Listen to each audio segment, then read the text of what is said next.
Drage moje gledalke in dragi moji gledalci, lep večer vam želim. Vsake toliko se nam v življenju zgodi človek, ki nas spomni, kako veliki in izjemni smo lahko ljudje. Še čisto mlad in zelen me je ustavil sredi temačnega gledališkega hodnika, se nagajivo naslonil na zid in rekel, da se neskončno veseli dela, ki naj čaka. Bila sem vljudna in prijazna, predvsem pa presenečena, česa se vendar ta mladenič tako zelo veseli. Še danes me je rahlo sram, ker sem dvomila. Pripravljali smo novo igro, Razmadežna. Težka in žalostna vsebina je legala na nas, Marko pa je hodil na vaje, kot da hodi na praznovanje. Vsakokrat, dragi moji, ko sva delala skupaj novo predstavo, sem ga gledala, kako navdahnjeno, predano dela, tudi oder pospravlja z zanosom, pa čeprav mu tega sploh ne bi bilo treba delati. Nikoli ga nisem slišala reči, da se mu kaj ne da. V prizore se meče cel, pogumno, ranljivo, nobenih zavor ne čutiš. Vsem, kar dela, je 100% in še 100% več. Njemu je ljubo vse, kar je potrebno raziskovati in ustvarjati. Mimo včasih rečemo tudi, da je odrska zver in vsi ga imamo radi. Jasno, tako se gradijo in rojevajo veliki umetniki, veliki ljudje, ki premikajo družbo. Pri vsem tem pa je Marko enostaven, ljubeč, predan in skromen človek. Boste videli, kaj bo rekel na moj uvod pozneje. En in edini. Čakajte, bom rekla ribici, koga si želim. Zlata ribica, želim si Marka Mandiča.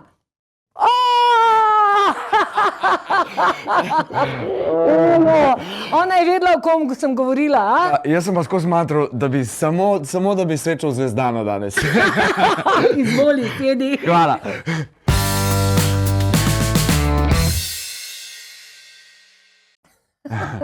A sem... Si zapretiravala. Se mi je kar zdelo. Seveda, opis tistega srečanja pred Razmadežno absolutno štima. Ne oporekam niti malo, ker sem se tega dela izjemno veselil. In res nam je z Jernejem Lorencijem, ki je režiral to predstavo, uspelo narediti eno magično predstavo in nikoli ne bom pozabil sestopa iz teh štorov, po katerih smo hodili in morali prestopati vmes pa luknja. Cela scena je bila narejena iz šotorov? Štorov. Iz štorov, se pravi, mi smo morali ves čas paziti, da nismo noter vmes padali. Mi smo hodili samo po njih in potem ženska in Tinker v nekem trenutku se stopita in se končno po vsej tej matrariji zbližata in si rečeta pozdravljena, ljubezen moja. Ja.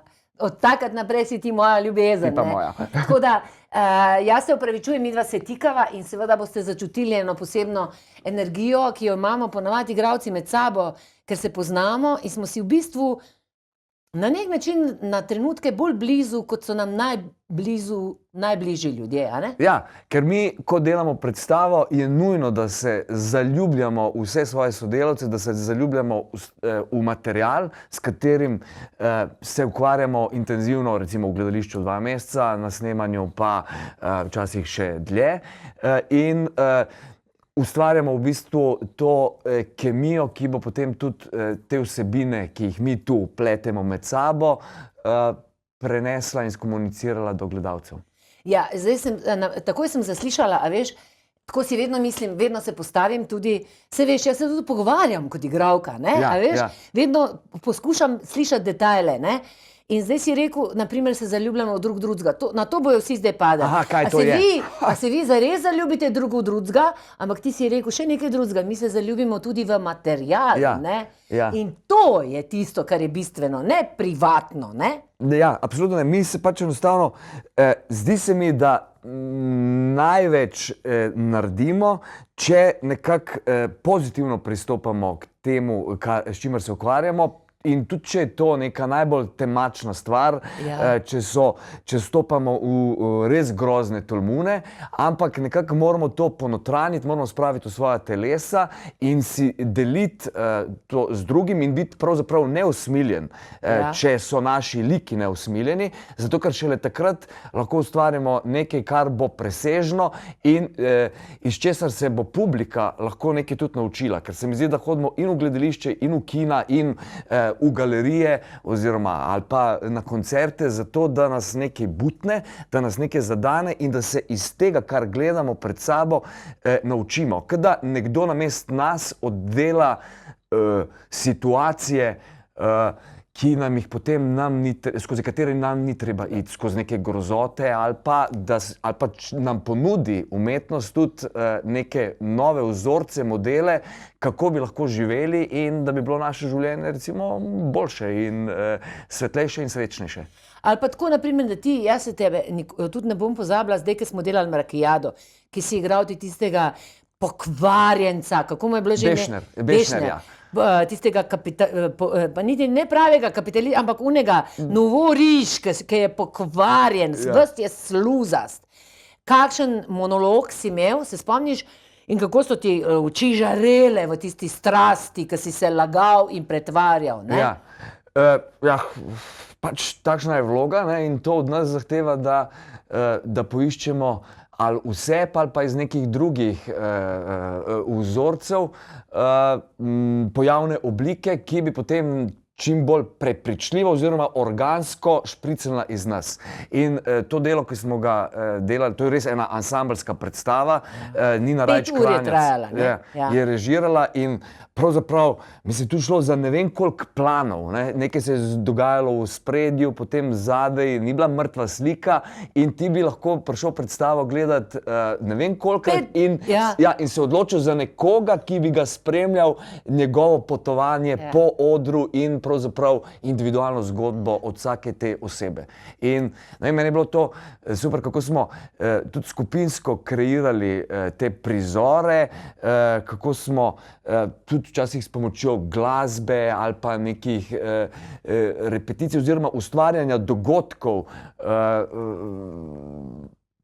včasih vstopijo res neko praznovanje življenja in praznovanja življenja in pa tudi na nek način nekih čudnih traumatičnih situacij, ki so nas zelo povezale, nas cel ansambel. Ja, takrat, ker smo to... Mi smo sicer za to predstavo dobili nagrado, ne? Ampak prav Nina Rajić ima, a veš, Marko, zdaj, ki midva sta že dosti preživela, jaz sem tako vesela teh novih režiserjev tega teatra, ki se zdaj rojeva, ne? Ki stopi čez, se veš, jaz sem večino življenja morala igrati Četrta stena. Mislim, če ljudje ne vejo, Četrta stena je to, da se mi ves čas delamo, da vas dol ni, ne? Ja, kako se morava midva zdaj delati, da se samo pogovarjava in publike ni, čeprav se oba zavedava, da lahko pogledava direktno vam v oči na uni drugi strani. Ja, in to delanje, ne? Zdaj pa ne, ta novi teater, mislim, hodimo med publiko, ven, mislim, gre za, kot da bi bila deziluzija gledališča oziroma nekaj, kar je vzvišeno in na odru, ne? Ja, pa se potem skozi neko to šmucih umazano realnostjo sooča. Ampak v bistvu, kot da skozi preizkušamo to spoj fikcije in realnosti, da v bistvu kot da skozi podmikamo temelje in dajemo vedeti, ne, to je res popolnoma zares, to je dokumentarno, da bi potem v nekem trenutku rekli, ma ne, to smo se samo igrali. In pravzaprav na nek način je zdaj mogoče trenutno trendi so take predstave, ampak najbrž so v sami zgodovini se skozi poigravali s tem in Apartheid nagovori, komuniciranju s publiko, točno, pa potem jih nekako, da so jih zvlekli v to, da so gledalci res postali voajeri. Tako kot so bili voajeri v najni razmadežni, ne? Ja. Jaz sem leta, mislim, da 85 ali kdaj igrala, tudi med pauzo, to, kar smo zdaj po tolikih letih, skoraj 40 letih, si ti igral v pauzi v Mrakijadi, ne? Aha, ja. A veš, prav, tudi pauzo odigraš, ne, in animiraš publiko, ne? Ja, se celo recimo v tej predstavi Kralj Ibi, ki je bila v Drami, tako zelo popularna predstava, mislim, da so na Borštnikovem srečanju dobili nagrado prav za pauzo, za to aktivno pauzo, ki so jo oni imeli, medtem ko je šla publika ven, nekateri so pa lahko ostali in doživeli tisto, kar so igralci, ansambl pripravili za ta odmor. Ko sem jaz to delala, je bilo pa to rahlo na meji banalnega in populističnega, manj vrednega. Ampak zakaj sem si jaz to takrat upala, ne vem. Ja, ker si bila vedno taki prestopa meje in testira nekaj, kar ni običajno. In zato, ker je v končni fazi, se mi zdi, naš poklic točno to, da ponuditi nekaj, pa ni nujno novega, ampak v tem trenutku novega za našo sredino. Čeprav je to prežeto z izkušnjami vseh drugih, ali pa smo mi naredili neko sestavljanko iz vtisov, iz vseh teh svojih fajlov spominskih, ki jih imamo v svojem telesu. Zdaj te bom jaz sem, na primer, zdaj, jaz te poznam, ampak sem šla vse gledati, vse tvoje intervjuje in vse živo, a veš, da se mi zdi, da nimaš v bistvu. Mislim, ti si zame vrhunski igralec. Mislim, Slovenija je res lahko vesela, da te ima. In si kar pusti to, da te pohvalim. Dobro. Hvala, v redu, tiho bom. No, ampak mislim, da nimaš kaj dosti intervjujev, da ni dovolj pozornosti na nek način na vse to, kar ti delaš. Ker ti tudi dobesedno za svojimi projekti Mandić stroj, Mandić cirkus in tako premikaš neke meje. Poleg tega igraš od zunaj, mislim, kar dobro kariero imaš tudi od zunaj in v tujini. A se ti ne zdi, da nasploh družba pravzaprav ne ve, kaj naj se z nami igralci pogovarja? Da mi v bistvu še vedno veljamo za večino družbe kot eni cirkusanti ali pa spadamo v ono sfero floskul, jezik in umetnost delata naš narod, v resnici pa nimajo pravzaprav karkoli z nami početi, oziroma ne hodijo dovolj, mislim, v teater, ne razumejo teh stvari, ki bi jih, mislim, ne razumejo. Ali pa mogoče celo se ne razume smislu, a je smisel sploh treba razumeti? Ali kje, kaj ti misliš o tem? Jaz mislim, da je ogromno strahu pri konzumiranju gledališča, ne? Da mogoče kakšne druge stvari niso tako problematične. Gremo v trgovino, pa skonzumiramo, vzamemo, smo zelo hitri potrošniki za marsikaj. Ampak zdaj prepričati ljudi, da pa ta umetnost, recimo v narekovajih, oziroma to, kar mi ustvarjamo, ni nekaj akademskega, to recimo, tam se pa vzdržuje ne vem kaj. In to so neke te predslike, ki jih imamo, neki stereotipi zabetonirani v naših glavah, v našem mišljenju. Končni fazi tudi zdaj, ko smo delali za Narodno blago z Vitom Tauferjem, se mi zdi, da sam Cankar iz šole prinaša tudi eno pezo in tudi strah, to je pa nekaj zakompliciranega. Ampak pravzaprav, ko se mi vržemo noter in ko gledalci pridejo neobremenjeno gledati, da bi lahko te naše izdelke neobremenjeno skonzumirali in samo upijali, kar se pred njimi dogaja, mislim, da se potem šele zgodi ta transakcija prava, oziroma, ko se ljudi začnejo stvari dotikati in pravzaprav jim da marsikaj misliti in so pravzaprav presenečeni, pa čak, v bistvu gledališče je to. Tako da meni se zdi vedno vprašanje, kako zdaj vse te ljudi, ki ali gledališče sovražijo, umetnost sovražijo, ali se jim zdi, da to ni za mene, ne bom razumel, ne vem, prekomplicirano, kako njih zvabiti, ker mislim, da so oni naši najboljši gledalci. In mi delamo vse za njih. Mi tudi strastno se mečemo in naprimer v gledališču ne gledaš na uro, a je tako? Ja. Plus se mi zdi, da recimo neke radikalne stvari, ki se kdaj zgodijo, tudi z polja performativnosti recimo v gledališču ali pa v vseh nekih umetnostih, da včasih celo ta gledališka srenja oziroma ta publika, ki je navajena zahajati, da ima več predsodkov, kakor bi jih recimo imel en gledalec, ki bo prvič prišel v gledališče, ki bo enostavno očaran s tem, da se določene stvari v gledališču odvijajo zelo neposredno, da nagovarjajo teme, ki so še kako aktualne in se v bistvu tičejo pravzaprav vseh nas, ne pa samo tega mehurčka, v katerega smo mi včasih celo malo zaprti.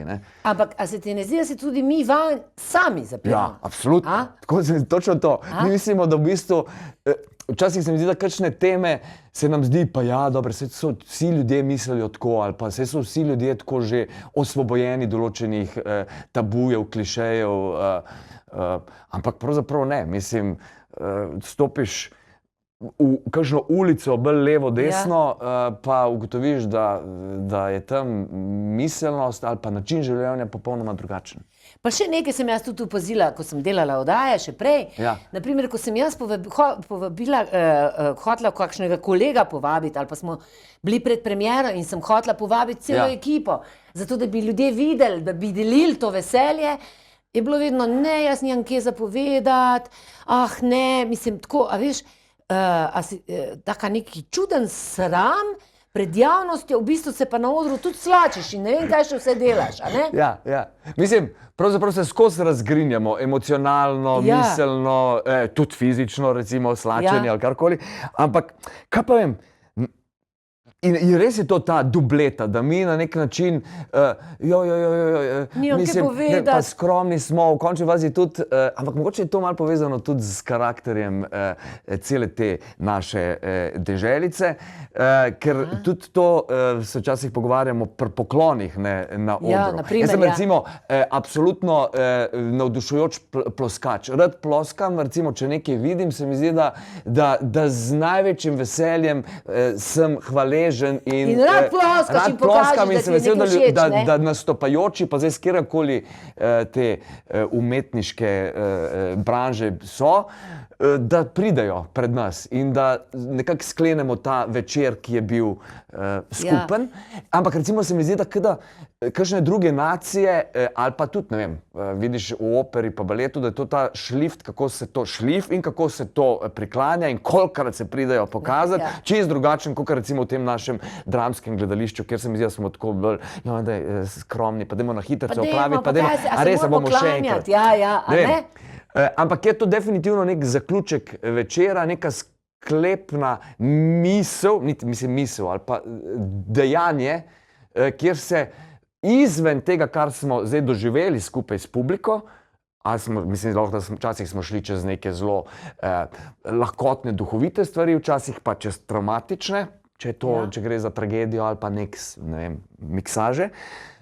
In tako se mi zdi, da izven tega, kar smo skupaj doživeli, se potem združimo v nekem olajšanju s tem končnim dejanjem, torej, ko mi pridemo v glavnem, mi moramo predvsem povedati, da imamo mi, vsaj v drami, problem, ko delamo, naprimer, ker je režiser tudi zrežira ponavadi poklon, ne? In pol, ko se je treba prijeti prikloniti, se pravi na koncu vsega dela, ki smo ga delali, pol to hodimo na ta poklon, pa eni ne grejo, pa eni na hiter, pa ti si rekel, kaj, ker si v Nemčiji delal, tam pa se... Ampak tudi recimo za Senko Bulić sem večkrat tudi sodeloval skupaj v predstavah, recimo na Hrvaškem, kjer enostavno vračaj, greš dol, pridemo, še enkrat. Da ga malo celo izsiliš, a ne? Ja, ne vem, zdi se mi, da... A misliš, da je to slovensko nasploh tudi malo? Kako ti doživljaš pravzaprav to? Pa je to nekaj, ta skromnost, ki je točno to lahko vprašljiva in mogoče lažna. Ker na nek način definitivno smo veseli, če... Zadnjič je bil dokumentarc od Niku Goršiču, ki je rekel, A veš kaj, na koncu pa vsi smo zelo veseli, če nam poploskajo oziroma če so navdušeni nad tem, kar smo mi tam na odru to uro, 2, 3 počeli. Ja, mislim, počnemo seveda zato, da mi raziskujemo stvari, da je nam to zanimivo, ampak pravzaprav je ta, tako kot Agnes Varda, režiserka, reče, ki ima inspiracion, kreacion, partaž, torej navdih, ustvarjanje, deljenje, je ta tretji del njenega mota zelo pomemben. Mislim, tam, da mi zaštrikamo nekaj za sebe je, ampak predvsem ta komunikacija s publiko, potem vsakič posebej to razpred pred njimi naše zgodbe, se mi zdi, da je Ja, jaz to v tebi čutim in meni je to neskončno všeč, ker v bistvu s tem ti tudi ti osebno kot igralec rušiš. Jaz to vidim, kako delaš, rušiš ta kliše akademizma, nedotakljivosti, odtujenosti. In tudi na koncu koncev, kadarkoli sem jaz tebe povabila, ali mislim, da sem se že pogovarjala za ta, nisi imel nobenih predsotkov, ker češ kaj bom zdaj jaz povedal, ne? No, mislim, ne, absolutno ne. Se pa zdi, da smo pa vedno, kadarkoli se pojaviš v javnosti, si postavljaš vprašanje, čakaj, a bo to, kar bom izrekel, dovolj relevantno? A sem izkoristil trenutek, ki je bil v medijih, ne vem, da si prisoten, da si rekel pravo stvar v pravem trenutku, da si ne vem kaj, da si se odzval na družbeno aktualne stvari. Ne vem, se mi zdi, mislim, da ogromno teh nekih dvomov pa po vsakem takem povabilu oziroma ko smo nagovorjeni, obstaja, ampak na nek način življenje teče.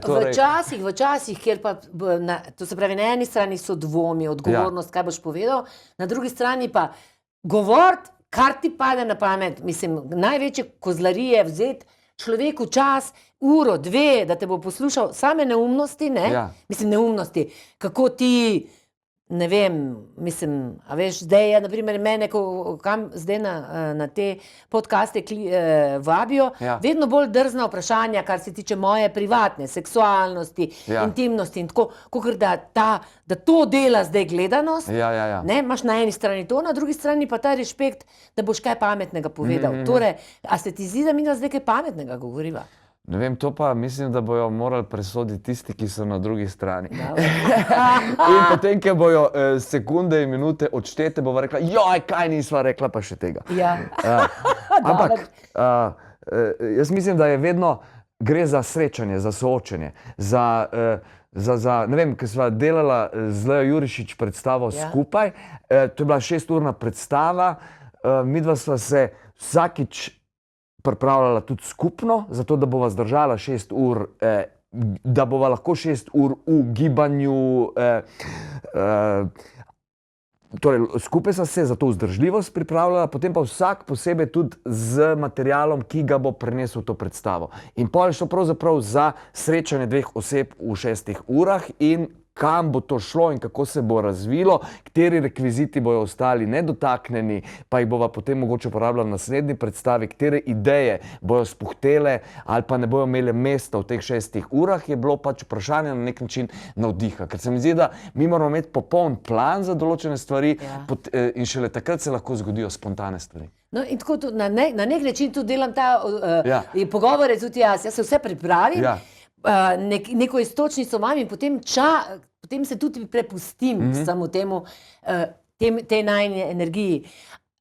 In zato bi zdaj to, kar nadaljevala, tiste, veš, kaj sem ti rekla, da nekako ne bi razumeli to,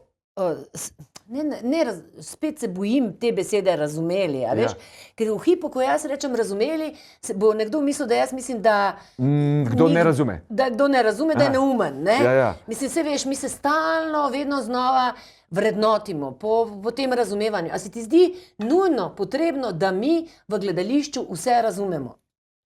Ne. Zdi se mi, da določene stvari nas morajo samo preplaviti. In se mi zdi, da na ta način, ker nas bo nekaj, kar smo doživeli, videli, občutili, preplavilo, bomo mogoče kaj malo boljše razumeli. In prej spraševali, zato se mi zdi logično, da ko izrečemo besedo, da takoj se sprašujemo o pomenu. Zato, ker samo izrekanje se mi zdi, da v različnih situacijah v bistvu daje nove pomene, daje ne vem, nove vsebine. Zato se jezik tudi non-stop transformira, spreminja, načini komunikacije ali pa v končni fazi tudi naše predstave, filmi.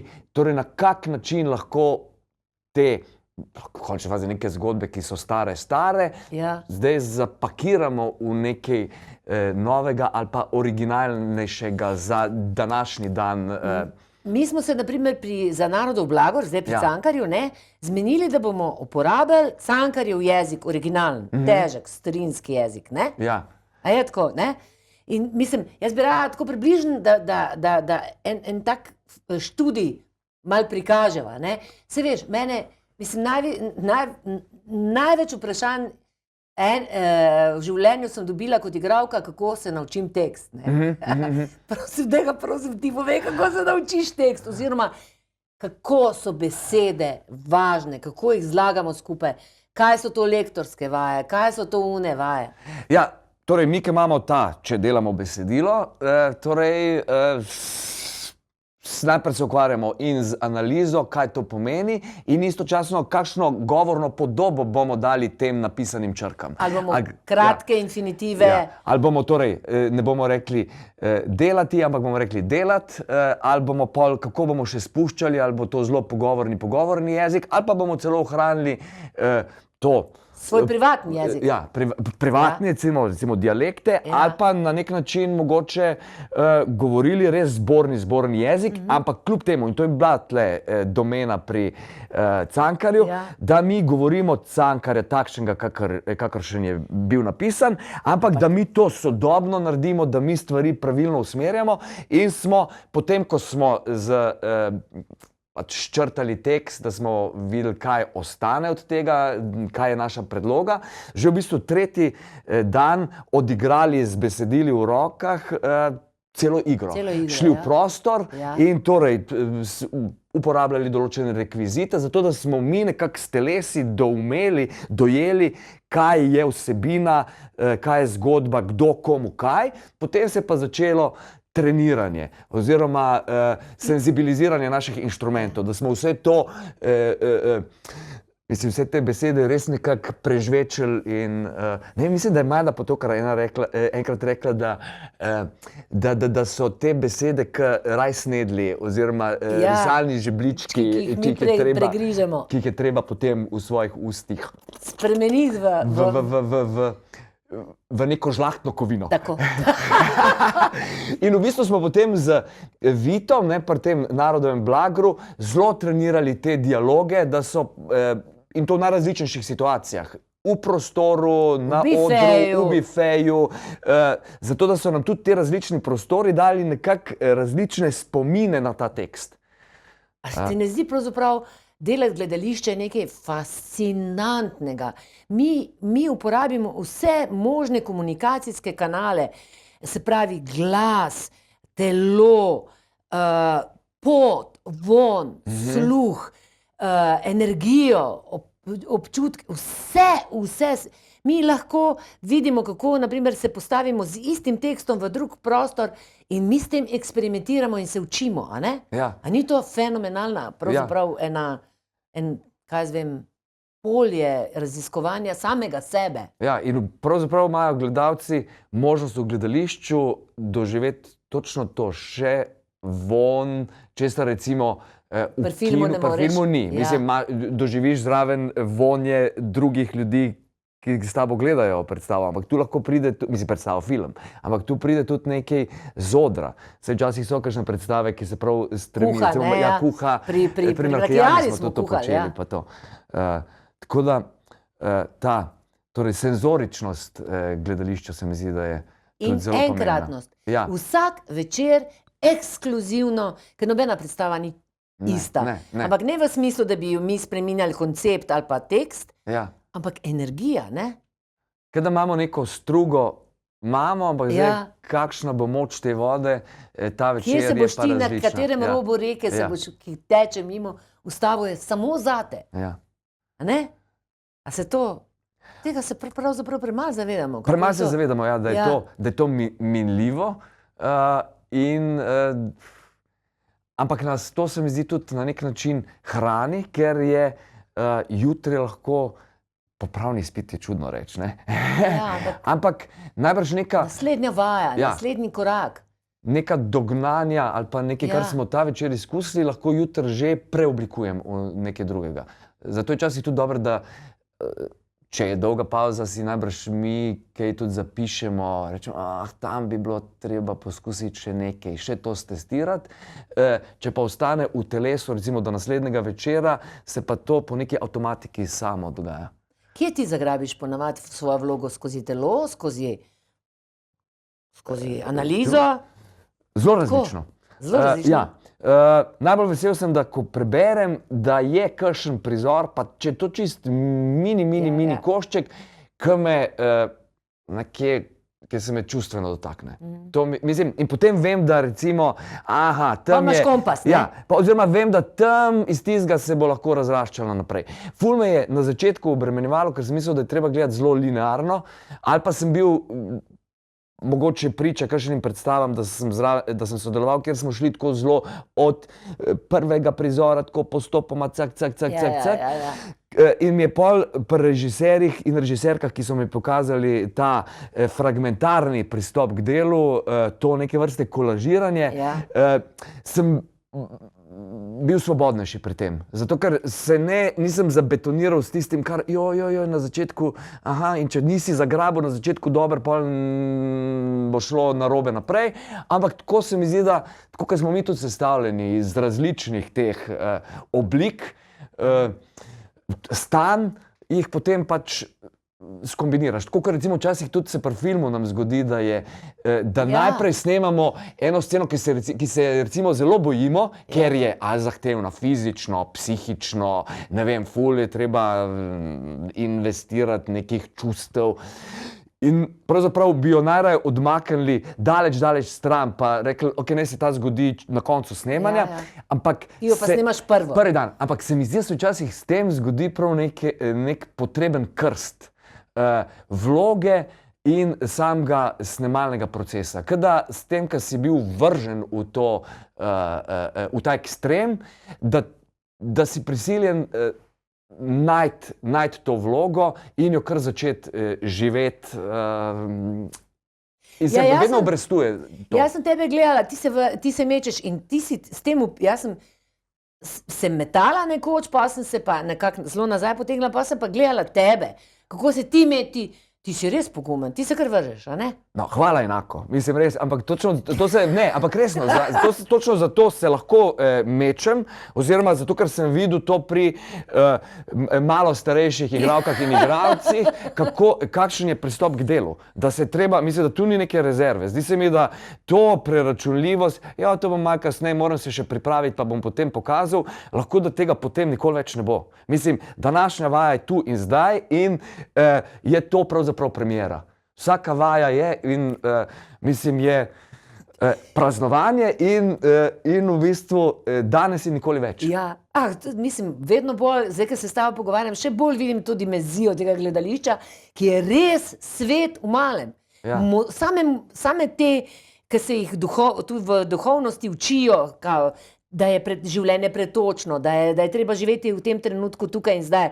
Ti si na odru tukaj in zdaj, govoriš tekst, živiš vsebino, živiš tega človeka, zraven, a se ti kdaj zgodi, da še pomisliš, a sem pustil ključ doma, ali ne? Ja. Vse to. Vse v enem in istem trenutku, tako, Ampak tako se mi zdi, da s tem pomeni, da so te naše osebe kompleksne. Mislim, mi včasih radi odmaknili to, kar je recimo iz našega življenja, ampak po drugi strani mi smo v kjeremkoli trenutku, te naši kompjuterji delajo svašta. Mislim, to je vklopljenih ne vem koliko sinaps istočasno oziroma delajo svoje. Tako da si pač pol takrat recimo, mislim, takrat rečem, je pač ta vloga takšna v tem trenutku, tako razprčkana na več strani. Ampak vem pa, da ko smo delali Macbetha z Ivico Buljanom, smo imeli generalko, ki je bila obupna. Jaz sem bil takrat res obupen. Pol na premieri je bilo boljše. Mislim, ta predstava je bila zelo taka. Dobro je, da so generalke slabe, Ja. ker so vedno pol premiere boljše. Ampak to je pa tudi pol, ko si rečemo, joj, mora biti generalka slaba, da bo premiera boljša, ni pravila. Pač enostavno z nečim se potolažimo, ne?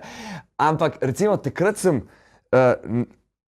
pa prav ne vem, kaj sem, nekaj sem meni se zdi izvlekel eno karto ali nekaj, ki mi je dala odgovor tisti dan, da ne korak spredaj, ne korak zadaj, ampak vertikala. In v bistvu je pravzaprav tisti dan na generalki je bilo točno to narobe. Jaz sem se premikal na odru skozi v komentiranju sebe, joj, ta stavek sem slabo rekel, kaj ali pa sem bil, kaj moram reči. Nikoli pa nisem bil uno, da bi imel neko os skozi svoje telo, ki bi se premikala in bila vedno v eni točki na odru, kjerkoli je mora biti. Tudi jaz sem to enkrat, mislim, ko se spomnim prav trenutka, kdaj sem ugotovila, ker včasih se nam zgodi, to tudi ljudi zanima, a veš, pozabiš kakšen stavek, ali pa ne poveš tako, kot si ga zvadil, ne? In ga ne poveš in se začneš sekirati od znotraj, kako sem za Andrej, to nisem dobro povedala, in v tistem hipu začneš zamujati. In kada bi ljudje to čutijo. Meni se vedno zdi.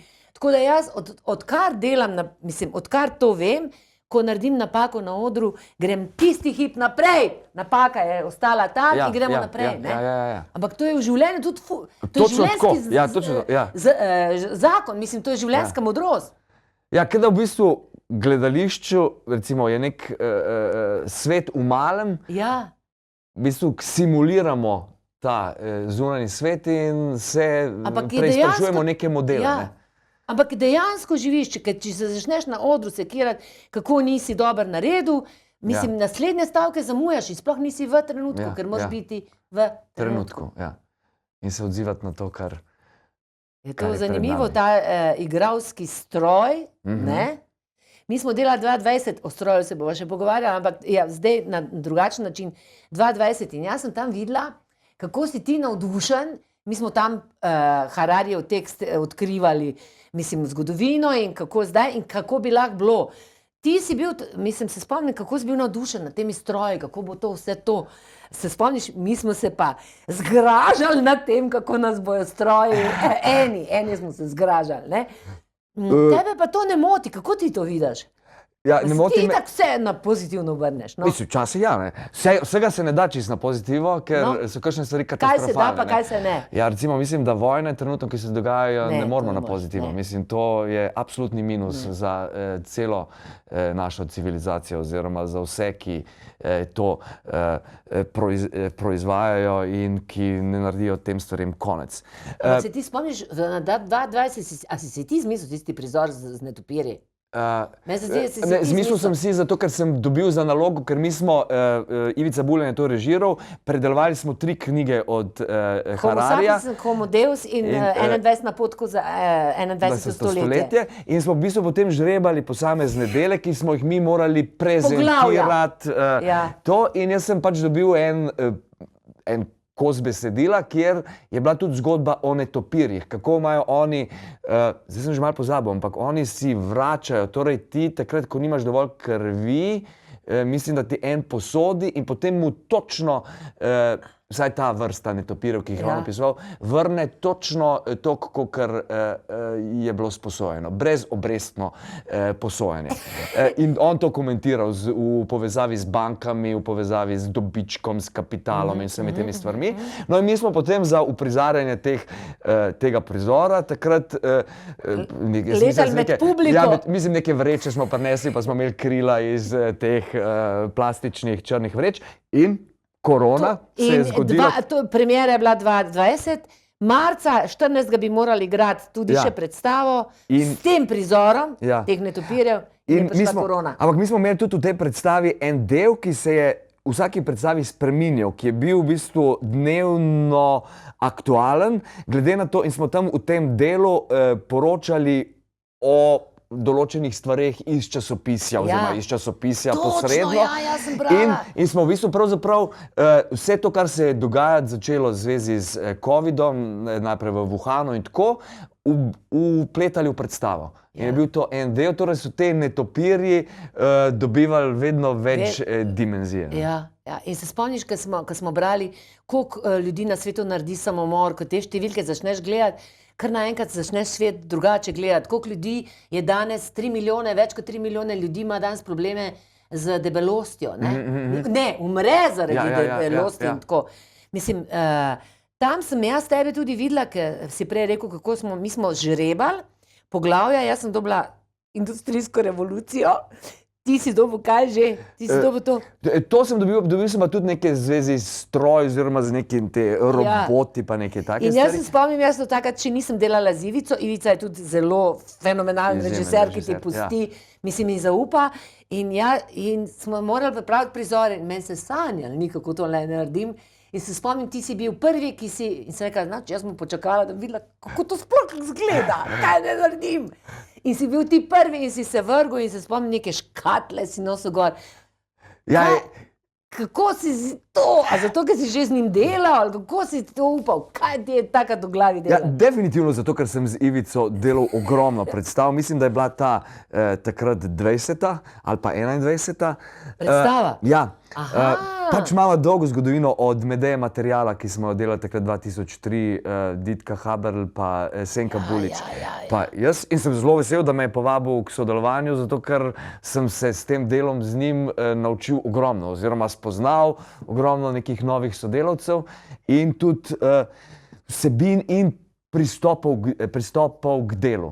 No in ne vem, tu se mi pa zdi kot, da smo pa tu sploh imeli neko igrišče, nek peskovnik, da se je pravzaprav, in kar je Ivičina kvaliteta, je to tudi, da niti slučajno ne zahteva uniformiranosti, da smo zdaj pa vsi moramo na enake načine to prezentirati, ampak je prav ta unikatnost in posebnost vsakega in ta osebna nota, ki jo prenese. Ne mislim zdaj, da svoje življenje tam razkladamo, ampak osebna nota v smislu našega uvida, kako, ali pa načina dela. Ja, kako mi. Ja, kako mi kakšne stvari. Jaz vem, da sem takrat skompiliral, ne vem, en film, ki me je takrat navdušil, Oldboy.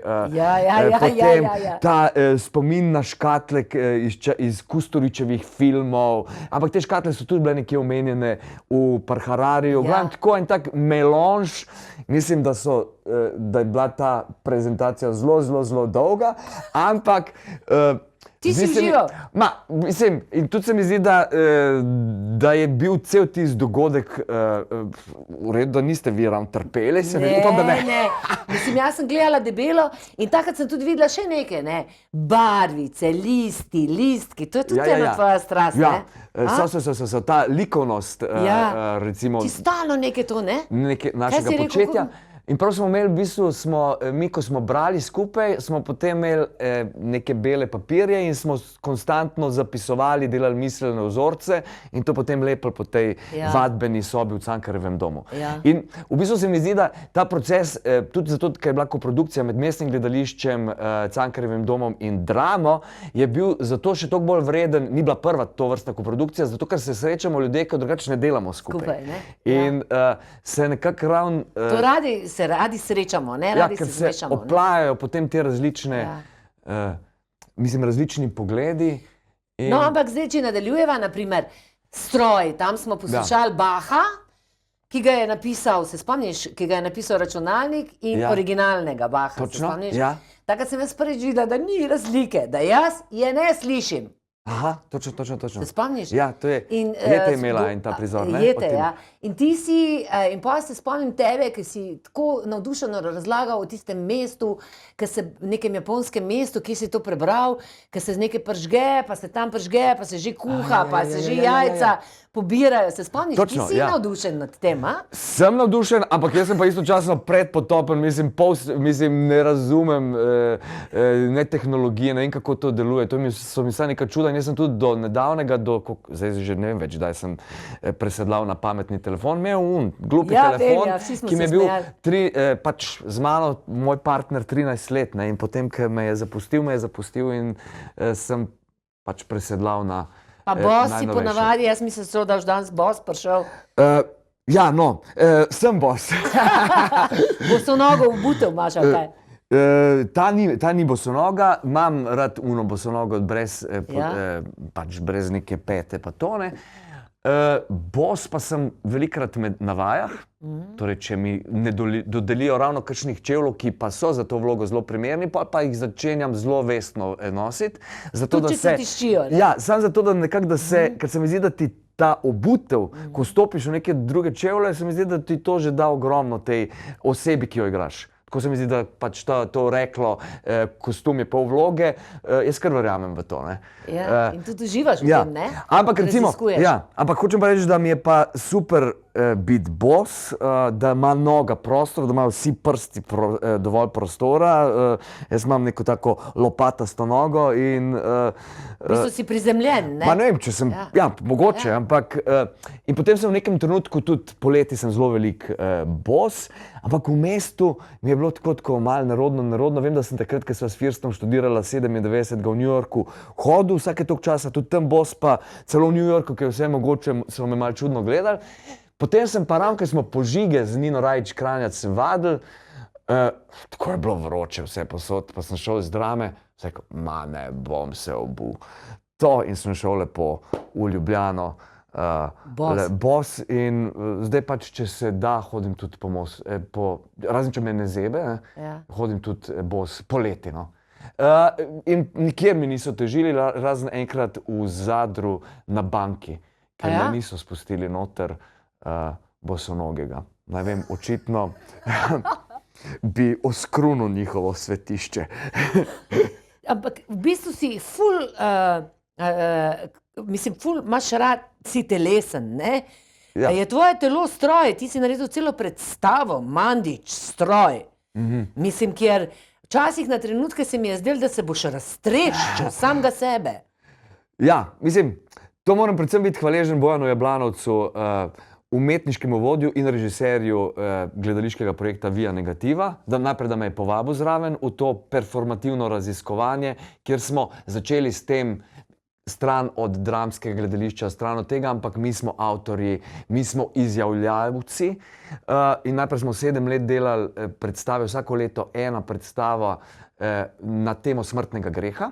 In potem je pa nastopilo obdobje Vie Nove, kjer smo začeli delati solo performance, tisto so bili skupinski, ampak tudi najrazličnejši formati. Ene so bile v galeriji, mislim, tako zelo zanimive predstave.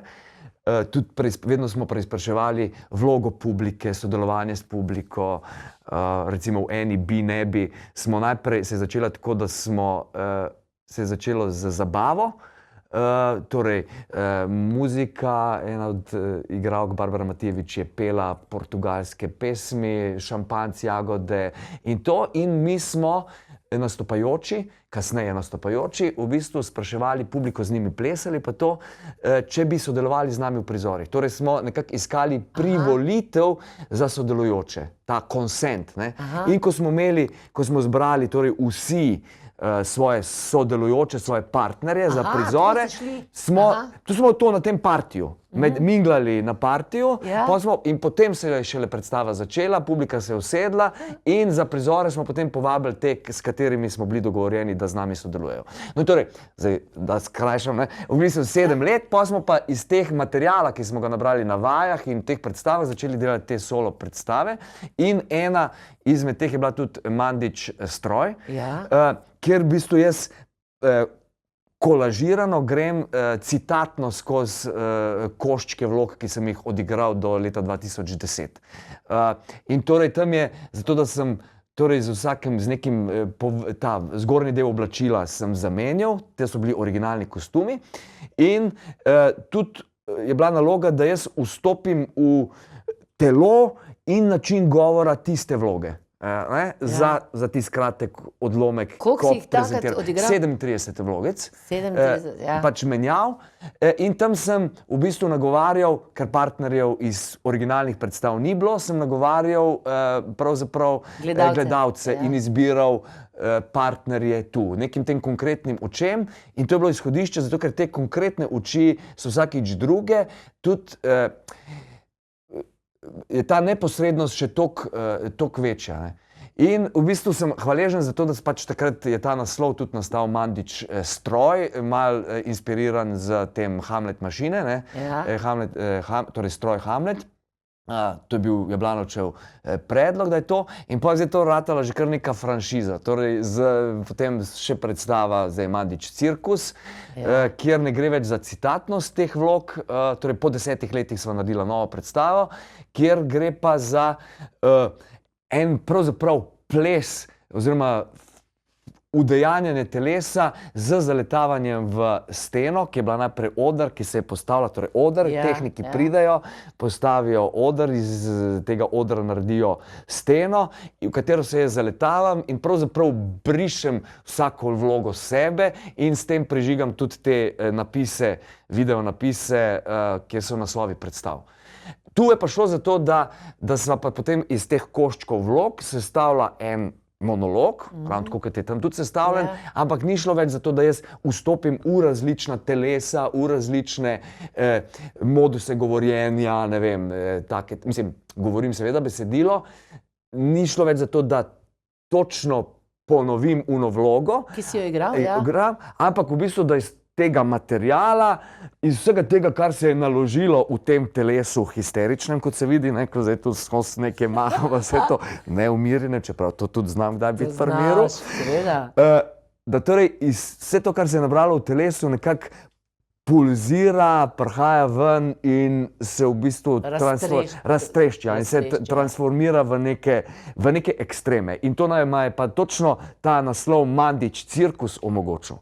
Torej ta cirkus, kjer je lahko še več od tega, kar smo nekoč že imeli. Ja, to je bilo fenomenalno. Jaz vem, da smo se tudi tukaj, ker smo te tudi kolegi gledali, rekli, tukaj pa kapa dol, tlele je pa Mandić šel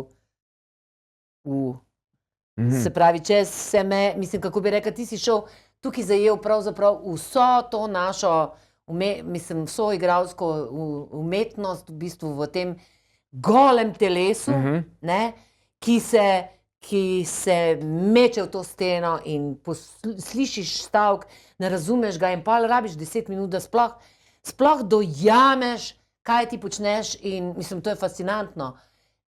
In zato te bom zdaj vprašala nekaj, kar je verjetno tudi mene, mislim, sprašujejo tudi že celo življenje, pa sem jaz tebe že enkrat to vprašala, pa si mi tako lepo razložil.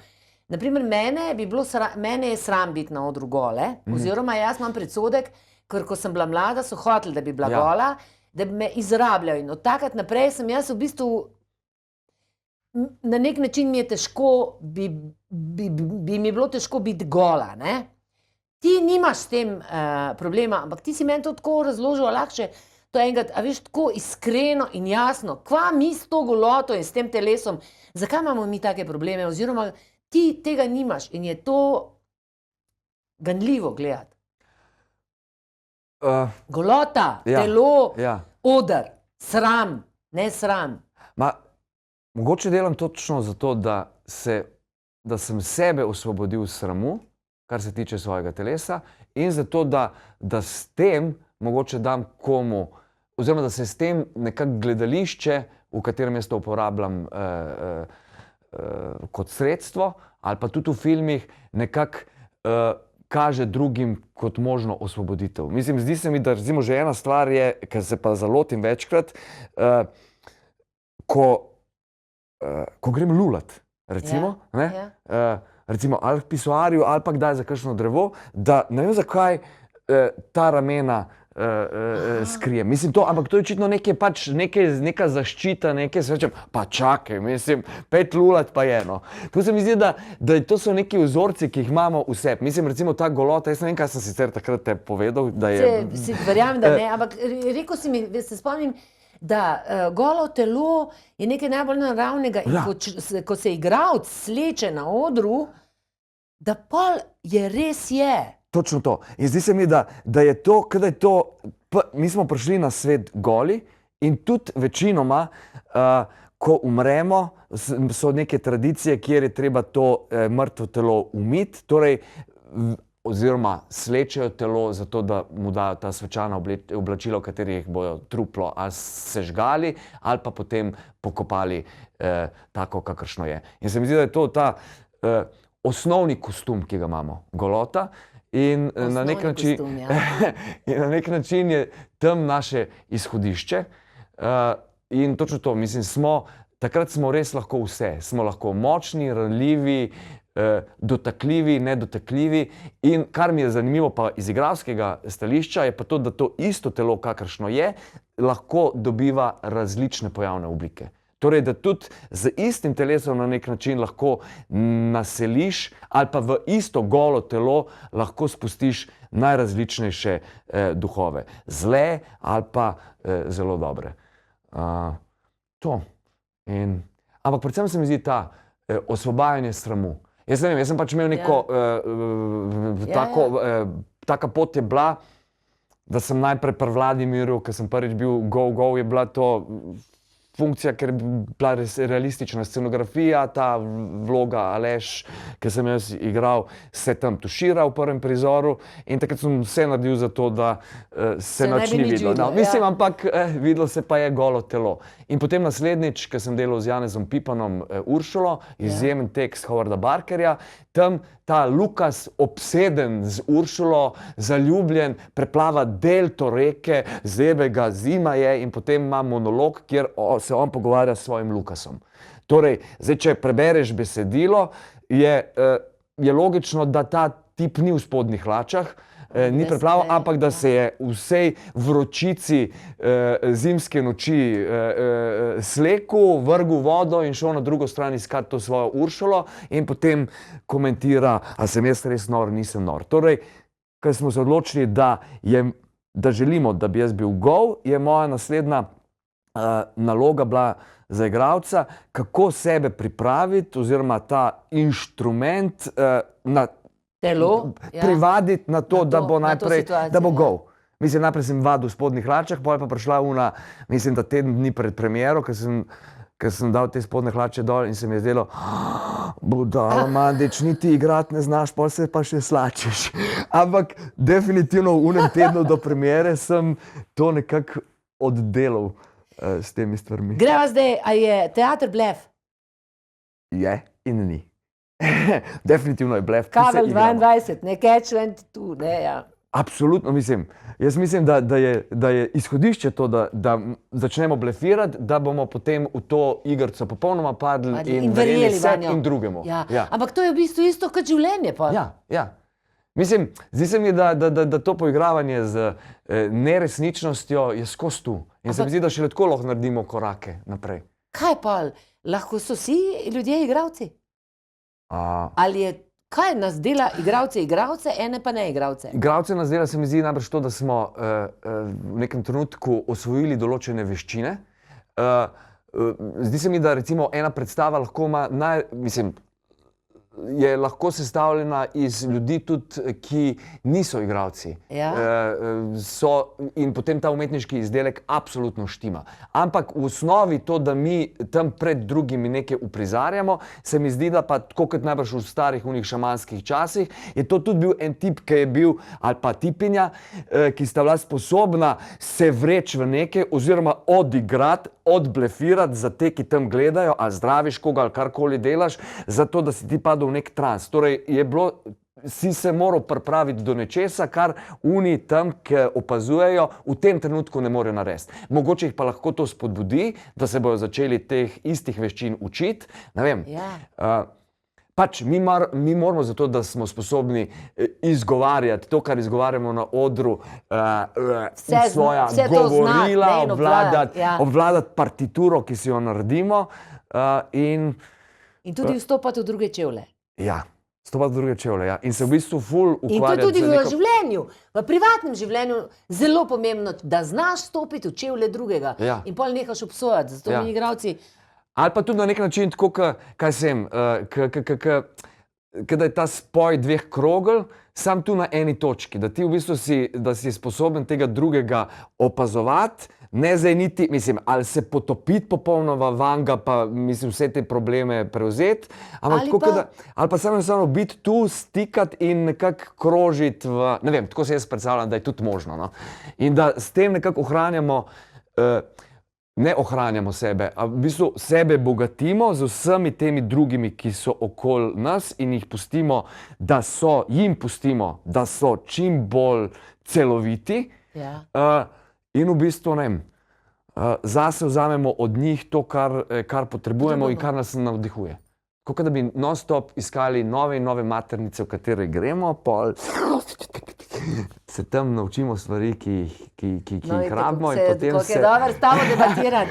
Za konec bi te samo rada še vprašala, mislim, moško-ženski odnosi, so pač rak rana, mi se jih tudi v teatru lotevamo na tak in drugačen način. Kaj misliš, mislim, tako jaz te bom z tega ženskega stališča, o emancipaciji, o feminizmu, o tem, smo igralke bolj nesigurne, mislim, kaj je sploh s temi razlikami? A so razlike ali niso? Kako gledaš ti na to? Jaz mislim, da je to vse absolutno super. In emancipacija, mislim, vsi ti procesi in definitivno je tradicija gledališka taka, da so pisana besedila, torej več tipov je pisalo, več moških vlog je in se mi zdi, da super, da prihaja čas, da ni tako. Ti imaš rad nas igralke, ne? Absolutno. In ti nas rad poslušaš, a ne? Točno to. In zdi se mi, da ta obremenjenost moških, da bi zdaj kaj izgubili, če bo več žensk na položajih, če bo več žensk imelo, mislim, in moč in več glasu, ne vem, zakaj so tako prestrašeni.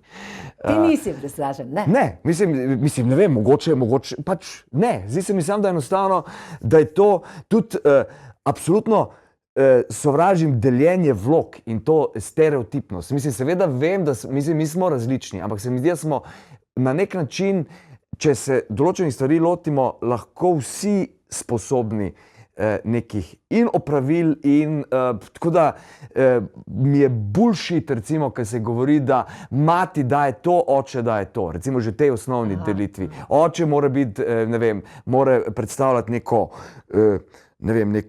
to so te stereotipi, sploh ne bom niti ponavljal teh stereotipov. Zdi se mi, da sta oba starša, če sta oba. Če pa samo en starš, je pa en, če so pa trije, pa če so štirje, so pa štirje, vse en. Ampak enostavno te naši potomci, otroci, se mi zdi, da potrebujejo dotik, bližino, nežnost, kot jo mi tudi potrebujemo. In zdaj se mi zdi, da smo vsi sposobni, ali pa se moramo naučiti v prihodnjih letih, v naslednjih, upam, da čim prej, da ne bo treba čakati do naslednjega stoletja, kaj šele tisočletja, naučiti to dajati. In se mi zdi, da mislim, jaz sem optimističen sem, ker se mi zdi, da nove generacije so absolutno naprednejše, kar se tiče in so tudi, imajo senzibilizirano uho za če kaj rečemo, kar ni dobro, da se reče. Ja, drugače že slišijo in drugače govorijo. In ful se mi zdi, da so upam, da bo to šlo naprej, tolerantnejši in da ne bo tega nekega pohoda nekih tradicionalističnih rikvercev. Rikvercev, Ker veš, če bomo šli v rikverc, pa nas bojo igralce spet za cerkveni zid pokopavali. Tako kot za nas, ne? Točno. No, upajmo, da ne bo šlo tja. Love you, hvala ti. Hvala. Vidimo se naslednji ponedeljek, spet se bomo pogovarjali, to bo pa skrivnost, kaj? Hvala ti še enkrat. Hvala za povabilo, res. Hvala.